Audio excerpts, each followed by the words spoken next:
에드바이오텍입니다. 자, 좀 전에 나왔던 IM과 차트가 아주 비슷한데 이 에드바이오텍 역시 점상을 3번을 간 이후에 사거래일째에 이때부터 강한 매도 물량이 나왔습니다.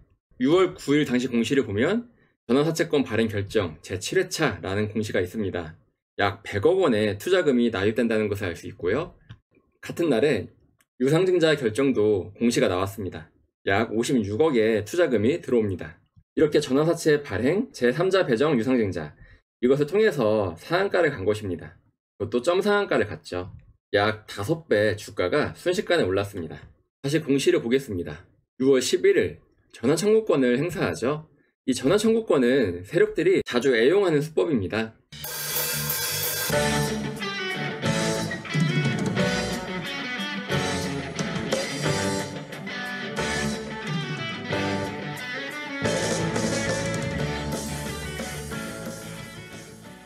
안녕하세요. 올바른 투자를 지향하는 올투입니다. 작전주의 설거지 패턴, 이것을 알아야 더 이상 당하지 않습니다. 라는 영상을 통해 많은 작전주가 어떻게 설거지 패턴을 만들고 자신들의 지분을 모두 넘겨 도망을 가느냐, 그것에 대해 설명을 드렸습니다. 저는 이렇게 무조건 주식을 추천하지는 않습니다. 주식이 작전주이거나 또는 펀더멘털이 나쁘다면 저는 항상 매도 의견을 내는데요. 대부분의 유튜버는 오직 매수 의견만 냅니다.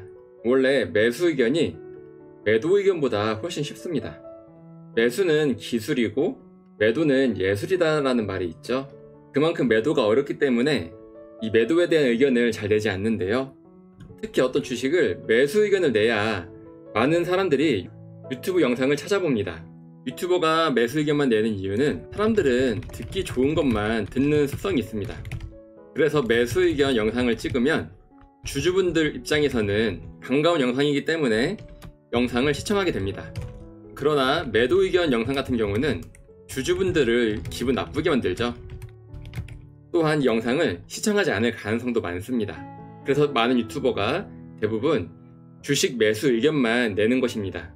그러나 저는 그동안에 수많은 매도 의견 영상을 찍었습니다. 영상을 보시면 CBI 옛날에 작전주였으니까 건드리지 마시라, 매도하시라 라고 의견을 드렸었고, 또 금양 패턴, 금양에 대해서도 예전부터 매도 의견을 많이 냈습니다. 에코글로우, 이것도 역시 작전주니까 조심하시라 라는 말씀을 드렸고요. 그 밖에도 올릭스 조심하라 라고 말씀을 드렸습니다. 또 리튬포스 역시 조심하라고 말씀을 드렸고, 금양 같은 경우는 거래 정지가 되기 전에 당장 매도해야 된다라고 말씀을 드렸는데, 역시나 제 의견대로 금양은 현재 거래 정지에 들어갔습니다.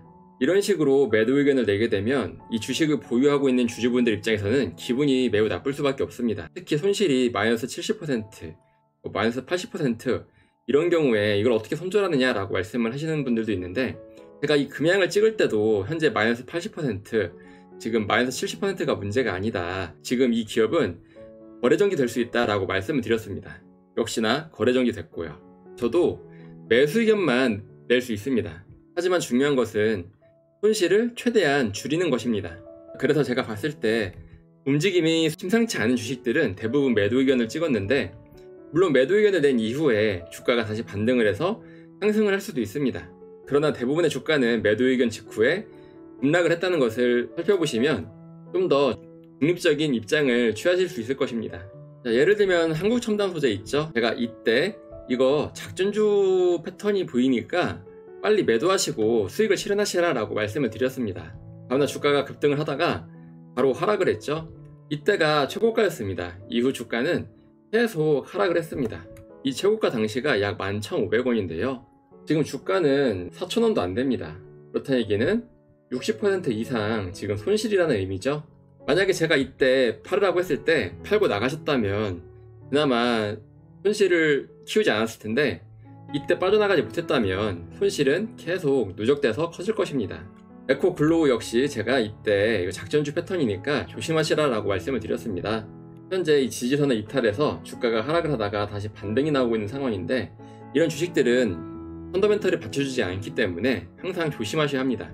이 종목은 올릭스입니다. 올릭스 역시 제가 이때 이거 매도하셔야 된다 라고 말씀을 드렸는데, 역시나 제가 의견을 낸 직후에 주가가 하락을 했죠. 잠시 반등을 했다가 다시 하락을 했다가 반등을 했다가 이윽고 지금 지지선 부근을 잠시 이탈했다가 횡보를 하고 있습니다. 물론 이 주식이 다시 반등이 나올지 하락이 나올지는 잘 모르겠지만 저는 하락할 가능성에 더 무게를 두고 있는 상황입니다. 그 밖에도 리튬포어스, 제가 이날 지금이라도 매도하시라 라고 말씀을 드렸습니다. 이미 한번 하한가를 갔지만 더 주가가 빠질 가능성이 아주 컸기 때문입니다. 역시나 이때 매도 의견을 드렸을 당시가 약 1000원이었는데 지금 현재는 약 800원 부근이죠. 지수가 급격하게 상승을 하고 있음에도 불구하고 해당 주식은 여전히 손실만 더 커지고 있는 상황입니다. 금양 같은 경우는 뭐 말할 것도 없죠. 현재 거래 정지 중입니다. 최근에 이 IM 기업을 통해서 제가 작전주의 설거지 패턴에 대해서 말씀을 드렸습니다. 먼저 유상증자, 전환사채 발행 공시를 통해서 회사에 어마어마한 투자금이 납입된다는 기사를 띄웁니다. 그럼 회사에 큰 돈이 들어오니까 이 주가가 다시 오를 것이라고 기대를 하게 만드는 것입니다. 이런 공시에 반응을 해서 상한가를 가죠. 상한가를 가고 다음날 약간의 조정이 나왔지만 다시 또 주가가 급등을 했습니다. 그런데 유상증자, 전환사채 발행을 통해 돈이 들어오면 좋지만 크나큰 맹점이 있습니다. 바로 철회가 가능하다는 것입니다. 즉 이렇게 유상증자, 전환사채 발행을 한다고 공시를 띄운 이후에 주가를 올립니다. 그 다음 이 유상증자와 전환사채 발행 납입을 연기하는 공시를 띄웁니다. 보통 2개월에서 3개월 연기 공시를 하는데 이렇게 공시를 띄우면서 투자자들에게 돈이 들어올 거니까 좀만 참아봐 라고 희망 고문을 합니다. 그러나 이후에 주가는 계속 떨어지게 되고 아직은 철회가 아니라 연기 공시이기 때문에 주주들은 희망을 갖고 버티게 되는데 이후 이렇게 거래정지에 들어가고 이 납입은 철회가 되는 것입니다. 이것이 작전주의 설거지 패턴 중에 하나인데요. 제가 이 IM 기업 영상을 찍은 이후에 또다시 이런 설거지 패턴을 보여주는 기업이 있어서 지금이라도 매도하시라 라는 의견을 드리려고 영상을 찍었습니다. 저는 이렇게 매수 의견만 내지 않습니다. 위험한 기업은 항상 이렇게 매도 의견을 내니까 관심있게 지켜봐 주시면 좋을 것 같습니다. 제가 매도 의견을 드리는 기업은 바로 에드바이오텍입니다. 자, 좀 전에 나왔던 IM과 차트가 아주 비슷한데 이 에드바이오텍 역시 점상을 3번을 간 이후에 차거래일째에 이때부터 강한 매도 물량이 나왔습니다. 6월 9일 당시 공시를 보면 전환사채권 발행 결정 제7회차라는 공시가 있습니다. 약 100억 원의 투자금이 납입된다는 것을 알 수 있고요. 같은 날에 유상증자 결정도 공시가 나왔습니다. 약 56억의 투자금이 들어옵니다. 이렇게 전환사채 발행 제3자 배정 유상증자 이것을 통해서 상한가를 간 것입니다. 그것도 점상한가를 갔죠. 약 5배 주가가 순식간에 올랐습니다. 다시 공시를 보겠습니다. 6월 11일 전환청구권을 행사하죠. 이 전환청구권은 세력들이 자주 애용하는 수법입니다. 자신들의 전환사채를 투자자에게 넘기기 위해서 주가를 띄우고 전환사채를 청구한 다음에 자신들의 물량을 털어내는 방법입니다. 전환청구권 행사를 보니까 그 다음 6월 24일 또 전환청구권 행사를 하죠. 처음 전환청구권을 행사했을 때가 바로 6월 11일 이때입니다.